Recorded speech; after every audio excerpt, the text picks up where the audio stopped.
নমস্কাৰ। আজি মই আপোনালোকলৈ পাকঘৰত থকা বস্তুৰে বনাব পৰা এটা মিঠাই ৰেচিপি লৈ আহিছোঁ, যিটো আপোনালোকে ঘৰত সহজতে বনাব পাৰিব। আহকচোন ভিডিঅ'টোৰ মাজলৈ। প্ৰথমতে মই মিঠাইটোৰ কাৰণে কেৰাহীখনত অলপ পানীৰে এইদৰে লগাই লৈছোঁ, যাতে গাখীৰ দিলে ইয়াত লাগি নধৰে। মই আধা লিটাৰ গাখীৰ লৈছোঁ। গাখীৰখিনি মই প্ৰথমতে উতলাই ল'ম। গাখীৰ উতলিছে, দেখিছেনে? এতিয়া মই গেছৰ ফ্লেমটো ল' কৰি এইখিনি উতলি থাকিব দি দিম। এইফালে আৰু এখন কেৰাহী দি দিছোঁ। ইয়াতে মই লৈছোঁ চাউলৰ গুড়ি 1 কাপ। যিকোনো চাউলৰ গুড়িয়ে ল'ব পাৰে। এতিয়া মই মিডিয়াম ফ্লেমত চাউলৰ গুড়ি কাপ ভালদৰে ভাজি ল'ম। আপোনালোকে মোৰ ভিডিঅ' চাই ভাল পালে লাইক, কমেণ্ট আৰু ছাবস্ক্ৰাইব কৰি দিব। ফেমিলিৰ লগত শ্বেয়াৰ কৰিব। মই চাউলৰ গুড়িখিনি 3 মিনিট সময় মিডিয়াম ফ্লেমত এইদৰে ভাজি ল'লোঁ। এতিয়া মই ইয়াতে দি দিম আধা কাপ নাৰিকলৰ গুড়ি। মই শুকান নাৰিকলৰ গুড়ি দি দিছোঁ।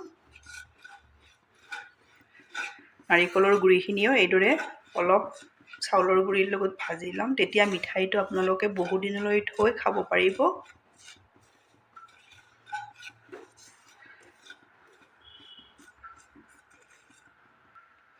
মোৰ নাৰিকলৰ গুড়ি আৰু চাউলৰ গুড়িখিনি ভালদৰে ভাজি লোৱা হৈ গ'ল। এইদৰে আপোনালোকে ভালদৰে ভাজি ল'ব। এইখিনি মই এতিয়া নমাই ল'ম। মই নমাই ল'লোঁ। এতিয়া মই অলপ ঠাণ্ডা হ'বলৈ এইদৰে থৈ দিম। মোৰ গাখীৰো উতলি উতলি ডাঠ হৈ আহিছে। মই কিমানটো জোখত ৰখাব লাগে আপোনালোকক মই দেখাই দিম। এইদৰে আপোনালোকে ল' ফ্লেমত উতলাই নাৰিকলৰ গুড়ি আৰু চাউলৰ গুড়ি ভজাখিনি ঠাণ্ডা হৈছে। এতিয়া মই এইখিনি মিক্সিত গুড়ি কৰি ল'ম। মই মিক্সিত এইদৰে গুড়ি কৰি ল'লোঁ। দেখিছেনে? এইদৰে গুড়ি কৰি ল'ব। এইপিনে মোৰ গাখীৰো উতলি উতলি ডাঠ হৈছে। এতিয়া মই ইয়াতে দি দিম আধা কাপ চেনি। চেনি আপোনালোকৰ সোৱাদ অনুযায়ী দি দিব। চেনিখিনি দি ভালদৰে এইখিনি আৰু অলপ উতলাই ল'ম।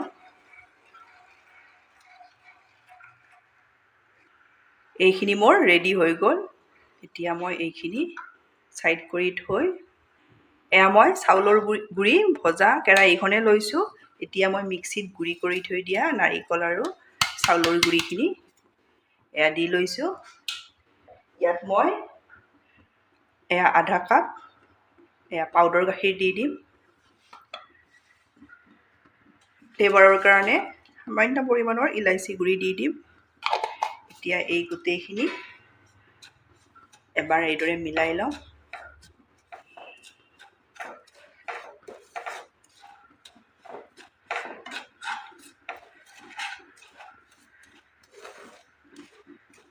গেছ জ্বলাই লৈছোঁ মই। গেছ জ্বলাই লৈ গেছটো মই ল' ফ্লেমত ৰখাইছোঁ।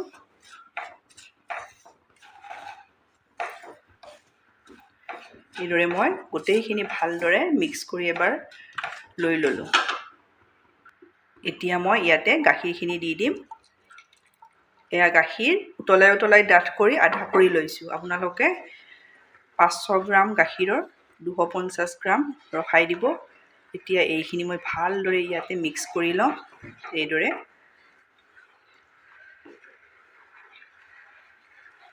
ডাঠ হৈ আহিছে, দেখিছেনে? এইদৰে 1-2 মিনিট সময় লৰাই ল'লে ভালদৰে ডাঠ হৈ আহিব। দেখিছেনে? ডাঠ হৈ আহিছে। আৰু 1 মিনিট সময় এইদৰে লৰালে হৈ যাব। আপোনালোকে এবাৰ এইদৰে বনাই চাব। কোনেও ক'ব নোৱাৰে যে চাউলৰ গুড়িৰ মিঠাই বুলি। মোৰ ৰেডি হৈ গ'ল। দেখিছেনে? এইদৰে কেৰাহীখনে এৰি দিব। এতিয়া মই নমাই ল'ম। মই থালখনত মিঠাইৰ মিশ্ৰণখিনি নমাই ল'লোঁ। এইখিনি অলপ এইদৰে মুঠি ল'ব লাগিব। গৰম হৈ থাকোঁতে আপোনালোকে এইখিনি মুঠি ল'ব এইদৰে।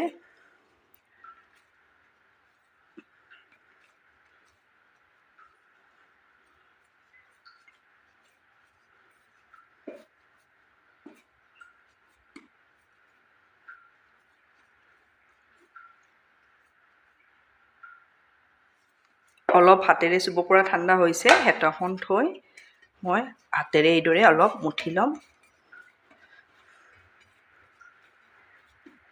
এইদৰে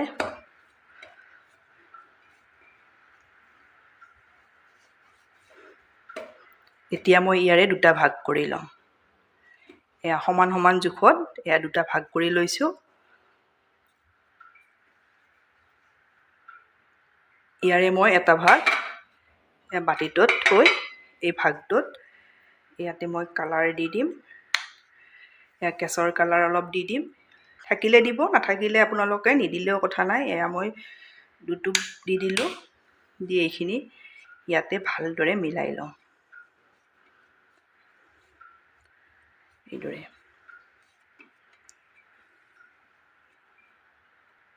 এইদৰে মই কালাৰখিনি ভালদৰে মিক্স কৰি ল'লোঁ এয়া দেখিছেনে ভালদৰে মিক্স কৰি ল'ব নহ'লে কৰবাত লাগি থাকিব কৰবাত নালাগিব এইদৰে এইখিনি মোৰ ৰেডি হৈ গ'ল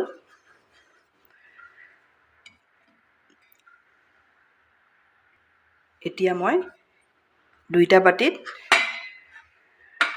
দুটা ভাগ লৈ ল'লোঁ হাতখন অলপ ধুই ল'ম এতিয়া মই ইয়াৰে মিঠাইৰ শ্বেপ দি যাম এইদৰে ল'ব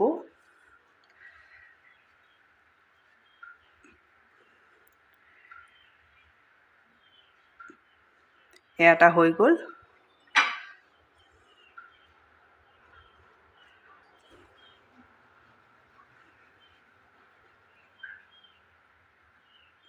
এয়া মই দুটা এইদৰে ৰেডি কৰি ল'লোঁ ইয়াৰেও মই দুটা ৰেডি কৰি ল'ম এইদৰে ল'ব একেবাৰে সহজতে আপোনালোকে ঘৰত এইদৰে বনাব পাৰিব আলহী আহিলে তৎক্ষণাত এই মিঠাইটো বনাই দিব পাৰিব কোনেও ক'ব নোৱাৰে চাউলৰ গুড়িৰ মিঠাই বুলি ইয়াৰেও মই এয়া দুটা এয়া ৰেডি কৰি ল'লোঁ এয়া দেখিছেনে এতিয়া মই ইয়াৰে এটা লৈছোঁ ইয়াৰে এটা লৈছোঁ এইদৰে লৈ ল'ব লৈ এই দুটা অলপ এইদৰে লৈ ল'ব লৈ এইদৰে মই মিঠাইৰ শ্বেপ দি দিম খুব সোৱাদ লগা হয় আপোনালোকে ঘৰত বনাব এয়া মাজত এইদৰে অলপ হেঁচি দিব দেখিছেনে কিমান ধুনীয়া হৈছে আৰু এটা দেখাই দিছোঁ দুইটাৰে এইদৰে লৈ লৈছোঁ লৈ অলপ এইদৰে হেঁচি দিব এয়া দুই তিনিবাৰ এইদৰে দি দিব এইদৰে দি দিব একেবাৰে সহজতে ধুনীয়া মিঠাই এটা আপোনালোকে ঘৰত এইদৰে ৰেডি কৰি ল'ব পাৰিব এয়া মই দুটা আপোনালোকক দেখাই দিলোঁ মোৰ মিঠাই ৰেডি হৈ গ'ল এয়া দেখিছেনে কিমান ধুনীয়া হৈছে আপোনালোকে ঘৰত সহজতে কম বস্তুৰে এইদৰে মিঠাই ৰেডি কৰি ল'ব পাৰিব কোনেও ক'ব নোৱাৰে যে এইটো চাউলৰ গুড়িৰ মিঠাই বুলি আপোনালোকে বনাব বনাই খাই কেনে পায় কমেণ্টত জনাব ধন্যবাদ ভিডিঅ'টো শেষলৈ চোৱাৰ বাবে